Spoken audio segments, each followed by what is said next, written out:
Great. So if we're all good to kick off then, well, yeah, it was a real pleasure to be here. So thank you. My name is Pete. I'm from the Wildfowl and Wetland Trust. So we've recently started a partnership with Ground Control. And really, if I'll open up some, share my screen. I've got a few slides I wanted to run through. And really, this is about briefly introducing WWT, talking about our plans and our proposals for a blue recovery and what that means. And then thirdly, the recent launch of the Blue Recovery Leaders Group, of which Ground Control are a part. Now, I mean, it's a bit tricky. I didn't really know where to pitch this in terms of how much you might already know. So I don't want to go into too much of a basic level, but it's worth saying 46% of the population don't know what a wetland is. So as much as I love to sort of dive straight into how fantastic these places are, just to be really kind of upfront, a wetland is anywhere where land meets water. It's any body of land which is seasonally or permanently inundated with water. So people often think of bogs or marshes, but it's much broader than that. It's streams, ponds, it's seagrass. I mean, there's all sorts. There's a really rich and diverse range of habitat which covers WWT's work and covers our body of work in terms of our plans and ambitions for wetland restoration. Just in terms of why wetlands, I think there's a lot of talk at the moment, of course, about sort of the urgent need to restore nature, and a lot of the focus goes on kind of the green solutions. It's massively important that we don't forget the value of wetlands and blue solutions. So in terms of the value of wetlands, I've just split it into 4 areas. Again, you may already be very familiar with this, but wetlands are phenomenally good at storing carbon. The coastal wetlands store more carbon than all the world's forests combined. And if you create or restore a wetland, they will start doing that immediately. So you don't need to wait. I mean, the benefits to not just carbon storage, but across the board are really virtually instantaneous. So there's huge value there. They are proven to improve well-being. So we know that 1 in 4 people in the UK sadly suffer with mental health issues.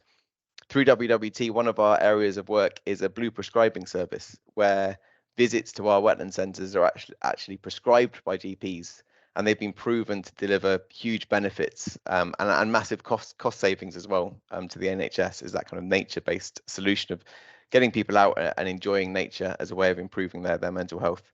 They also reduce flooding. So they act as a sponge effectively, which can store water and slow that flow to protect housing and buildings on the coast. And they are vital to biodiversity. So 40% of all the species on the planet rely on wetland habitats, and yet we're losing them at 3 times the rate that we are losing forests. So if we want to address the biodiversity crisis, we have to look at wetlands and recovering what we've lost. Quick bit about WWT. For those of you that don't know us, like I said, 46% of people don't know what a wetland is. I think only around 1 or 2% have heard of WWT. So we are a pretty small organisation. We managed to do a huge amount on a bit of a shoestring, but we absolutely need to do more, and we need to be better heard, and we need to be louder to get the impact that we need. But we restore and create wetlands. We protect endangered species and habitats, and we inspire communities to connect with and value the amazing things that wetlands can do. We're probably best known for our wetland centres. So we have 10 wetland centres and reserves across the UK. I'm at our Slimbridge centre in Gloucestershire today. Collectively, those centres attract around 1 million visitors a year, and they're a great tool for us to engage the public and inspire them about the value of wetlands. We also work internationally, so we focus our work across several flyways, which are kind of corridors for migratory species, where we can have the greatest impact. So particularly in areas like Cambodia and Madagascar, but we also work internationally with various groups to raise our kind of collective voice and impact. And then lastly, a couple of years ago now, we launched a new call and an ambition for the Blue Recovery, which is the restoration and creation of 100,000 hectares of wetlands across the UK. That's a target that we've set to be achieved by 2050, and it's really helping us focus our work and set that ambition to really kind of steer towards the transformational change that we need to see. In terms of why the blue recovery and why we set this vision, firstly, I've talked about the benefits of wetlands. We know we are facing a climate emergency, a biodiversity crisis, and a well-being crisis. Wetlands offer a genuine solution to all those areas. They're a proven solution, and yet there is a massive gap in investment, not just in wetland restoration and creation, but across the board. There's a £56 billion shortfall over the next 10 years between what the government has pledged to do and what we're on target to actually deliver. So we need big, ambitious thinking and new sources of income and new ways of taking action to address this shortfall and to get over this, to kind of reverse this situation we're in now, which is one of natural capital depletion, where the natural capital across our country, rather than being restored and added to, is being depleted. It's being used faster than it can be restored naturally. The 100,000 hectare target specifically was taken from the government's 25-year environmental plan. There was a study that was done which identified that 100,000 hectares of wetlands would deliver an ROI of between 3 to 1 and 9 to 1. So that seemed to us like a really strong place to start, because we could put forward a plan that was aligned to government ambitions, but also potentially had the opportunity for commercial return. So in terms of the partners that we needed to engage to deliver this, the starting point could be very much around delivering those returns and showing investment models and mechanisms for delivering at large scale, and not just relying on philanthropic support, but actually looking at partnerships that deliver value and delivered a commercial return. Now, 100,000 hectares might seem a bit kind of pie in the sky. I think it's sort of the size of a medium-sized county that we're talking about, which might seem ambitious, but this is the amount of wetlands. This mapped here in purple. This is what we used to look like back in 1700. So wetlands really across the country. This is what we look like now. So we've lost 90% of our wetlands, and during the Industrial Revolution, so between 1840 and 1880, so for those 40 years, we were losing 100,000 hectares of wetland a year. So that figure, I mean, what we're talking about, we're talking about restoring a fraction of what we've lost, rather than trying to create something new. We also know, kind of after World War II, is there was a need for the kind of what was called then the Green Revolution of increasing agricultural output. There was further significant losses as land was drained to convert to agriculture. So there's been these huge man-made interventions in the land that we are now looking to address, and to get back the benefits of wetlands that we've lost to address those issues. And in terms of those benefits, and like I said, this is a starting point here was thinking about the return and the case for support, the case for investment. We did a recent study with FTech, which showed that looking at salt marsh in particular, so coastal habitat, restoring 50,000 hectares of salt marsh in the UK up to 2045 will return £5 billion worth in benefits. That's dominated by carbon sequestration. There's obviously some uncertainty there, because the salt marsh code itself is still in development.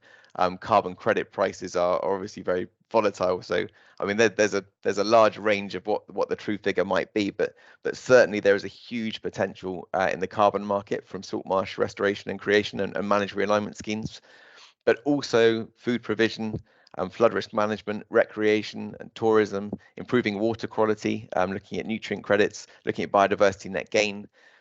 There's huge opportunity here to see this as I suppose a business opportunity, as well as one which is critical for addressing the climate biodiversity crisis. So I suppose going back a bit, we know wetlands deliver these fantastic benefits. There's a proven model here which shows they deliver a return, and yet they are being lost, and they're being lost rapidly. They're still being lost in the UK. And so that was really the challenge we started with when we started thinking about the Blue Recovery Leaders Group. We know we can't deliver 100,000 hectares of wetland by ourselves, and yet we also know that they deliver huge benefits which are relevant to a large number of corporate organizations, whether that's for their commercial objectives or for their ESG goals. So how do we address this disconnect between the benefits of wetlands and the rate at which they're being created? And that was really the starting point for the leaders group. We thought about, could we bring together a small number of leading organizations, leading in terms of their scale, but also leading in terms of their approach to sustainability from the sectors which either stand to gain the most from wetland creation or have the potential to contribute the most to wetland creation. And can we really get them around the table and look at what are the current barriers and then deliver projects which demonstrate how those barriers can be overcome and can act as catalysts for the type of scale of growth that we need. So the Leaders Group was launched March of last year. It was chaired by Tony Juniper, who's the head of Natural England, who subsequently, having kind of volunteered and kindly offered to chair the first meeting, has stayed with the group. So he now regularly chairs and joins our meetings. The inaugural meeting was also attended by the King Charles, so who was then the Prince of Wales, who was the patron of WWT. And it gave us that first opportunity for that roundtable discussion to see what we might be able to do. And since then, there's been huge support and energy to really look at solutions. So we had 9 kind of, I suppose, founding members of the group. Over the last 12 months, we've brought in 3 new partners, obviously Ground Control being one of them, also the Crown Estate and Deloitte. We're not looking to go much bigger than we are now, because I think there's real value in just having a small number of leaders who can kind of represent and be the voice of their sector. But what we can do now we've kind of built and established these relationships, and look at what those projects might be that can deliver the results that we want to see, and be those real demonstration projects that we can make a big noise about and shout about, and also move up and promote to government as well. WWT is the secretariat for the all-party parliamentary group for wetlands, and so there's an opportunity for the leaders group and the APPG group to kind of provide that, I suppose, bridge between what the corporate private sector needs to see in terms of policy to enable investment in wetlands at scale, and getting that action in Westminster as well. So there's that kind of other side to the group. Just finally then, in terms of what this now means, so Ground Control very kindly offered to join this group a few months ago. We've kind of signed all the paperwork and brought them in. So we are now looking at what can we do together to get some projects kind of off the ground and up and running. Some of those, and I've sort of listed some ideas here just to sort of set out how we're kind of looking to work together going forward. Some of those is looking at existing leaders group projects and how Ground Control might be able to bring their expertise. So for example, we're looking at a project at the moment to develop a financial vehicle, like an investment product for investment in salt marsh. So at the moment, whilst the salt marsh code is yet to be developed, so we can't necessarily, there's a lot of unanswered questions. What we can start to do is go through a process of site selection and feasibility studies, and we can start to use the data that we do have to model the ROI and the various benefits, and then we can look at taking that available knowledge that we do have to investors to see who might be keen to get involved. And then obviously as the research gaps are filled, we'll have a more and more viable and scalable product. But in this initial phase, we'll have a demonstration product, probably with investors who are prepared to take a slightly higher risk, which can then demonstrate returns to flow on to others. So we're working with several members around from the group to look at how that can be developed. And there's several other projects in the same various other areas that can address barriers that are coming up. We're also looking at how we might be able to work with Ground Control on our existing sites and our projects. I mentioned we've got our 10 wetland centres and reserves. We'd also do a range of kind of wetland creation restoration projects around the UK, and obviously there's scope there to learn from Ground Control's expertise and potentially to bring Ground Control in as a delivery partner for work. We're keen to know how we might be able to engage Ground Control clients. So where people might be coming to you looking for nature-based solutions, what can we do to support, I suppose, get wetlands on the agenda effectively, to share the guidelines or the case studies to build that case for support to consider blue infrastructure kind of alongside green infrastructure when you're working with clients to deliver that. And that might roll on to the next point around knowledge sharing and capacity building. So, like as I said, we are a relatively small charity where I think we'd be classified as a medium charity. We have about 400 employees and a lot more volunteers, and turnover about 20 million a year as a charity. That's not an organisation that can deliver 100,000 hectares of wetland. So we need to work with partners with the scale and the resource where we can share that best practice and that those sort of demonstrations and those pilots that can be then scaled up. And the final point I wanted to talk about, we're kind of excited to work with ground control as we do with others in project co-design. I think in WWT, probably like a lot of charities, we're in a little bit of a bubble where you start to assume everyone knows how brilliant wetlands are and how fantastic they are and why isn't everyone doing it. But actually, we sometimes need a bit of a translator, a bit of a bridge where we can talk about these solutions and their value, but companies like yourselves might be able to translate that into projects that will appeal to your clients and to help to sort of bridge that into the corporate world, to, I suppose, frame nature-based solutions in a way that get to the top of the pecking order and start to access the big budgets that we know are out there to get some of these things off the ground. I'll probably stop there if that's okay. I've probably kind of waffled on enough around our various work as a charity, and as I say, how we're delighted to be working with ground control and the work we're hoping to do. Really happy to take any questions if anyone has any. I think, firstly, Peter, I think it was pitched at the right level. I didn't know a lot of that stuff, and I'm sure people here do and don't. And I think probably what's also interesting is as you do these projects, I think I know Justine would always be keen for you to come back and give us an update or tell us about the next thing that you're doing, which does give you a window into us, but I suppose also gives us an opportunity to look at how we can support you. So I got a feeling Justine is probably going to be asking you back, although she does have her hand up. So let's just check if she's pretending the dog's still snoring. Still snoring. It's not me. I'm wide awake. Pete, that was fantastic. Thank you so much. Massive learning for me there. I knew nothing about that at all. So that's a wonderful lunch and learn for me. What can we do as individuals? So obviously ground control is involved and wants to help support, and we obviously as individuals have all bought into ground control from a values perspective and wanting to make a difference. Is there anything that we can do individually that as a collective will make an impact? Yeah, absolutely. So when we launched the Blue Recovery proposal, we ran it alongside a public campaign, which we call Wetlands Can. So if you Google Wetlands Can, you'll come onto our kind of landing page for that. There's a couple of things that you'll be able to do. One is to sign our pledge, which sort of to join the movement towards 100,000 hectares of wetland. There's also toolkits on there. I think it's called Just Add Water, which is kind of a simple summary of kind of what we need to do, but it's what people can do in their own gardens or in their own communities, or in terms of engaging MPs.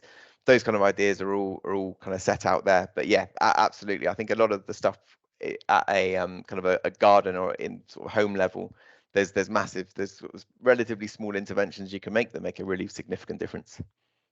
I've shared that for you in the chat, Peter, so that link directly to Wetlands Can is already there for you. Brilliant.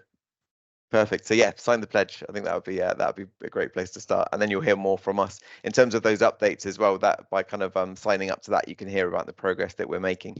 And I'm conscious as well. I mean, it is a big number, 100,000 hectares, and I think there's grounds, there's sort of a valid case for say, well, how are you possibly going to do that? And this is a big scale, but this time next week, although it's all under kind of NDA at the moment, we'll be announcing the biggest donation in our history, which is going to invest in a landscape scale salt marsh creation. So things are kind of happening. We're increasingly having conversations at a really significant scale where we think there is scope. This does really feel quite achievable in terms of the appetite that seems to be there. I don't work so much in the government space, so I suppose I don't know that so well, but certainly in the private sector, there seems to be a real energy and appetite to kind of take this seriously. And we're certainly seeing that in the leaders group, those companies that we got around the table. Peter, a couple of questions. One, are you okay for us to share the recording on our YouTube channel, because it gives other people who can't just dial in the middle of the day an opportunity to catch up? Yeah, absolutely, no problem. And secondly, without committing ourselves to anything, but I think it's a good conversation, is we have a great facility at Ground Control around people being allowed to have volunteer days. And whilst we do encourage them to do that with things that we have organised, we're also quite happy for somebody to go and do it with somebody that they're passionate about. So do you think that there might be a correlation between some of our people wanting to volunteer at some of your places? Is that something you could send us some information on? Or yeah, you guys are already signed up. So I think it's in November, and we were kind of booked out for the summer by the time we got around setting up. But October, November, I think there's a team from Ground Controller coming to our London Wetland Centre, which is in Barnes, and we do corporate volunteering days for 15 to 20 volunteers, where you'll get out clearing up the reeds or kind of doing whatever needs doing really for the day. There are individual volunteering opportunities as well. We have over 1,000 kind of volunteers that support our work. That tends to be more regular slots, but it's definitely worth checking in. I think especially if you're in an area close to one of our wetland centres, then it's done at a centre level. Okay, brilliant. You've had some bits pop up in the chat as well. So early on, we had comments from Philip, who talked around what an ambition scale, lots to go at. Some incredibly handsome guy called Jez posted a link to Wetlands Can. I don't know what that's about. Tracy May said it was very interesting, and she's visited Leon Sea wetlands, but had no idea of the importance. And Alison Cross has talked around the London Wetland Centre is a great place to visit. Philip signed up on your website already, so you've got at least one.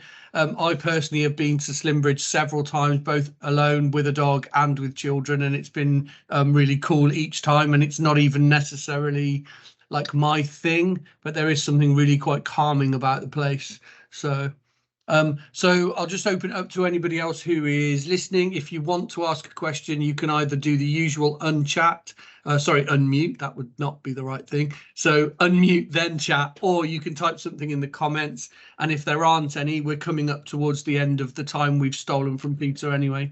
So anyone who's got any final comments, now would be the time to type them in. We'll all just stare at the chat now, waiting to see if anyone's going to type.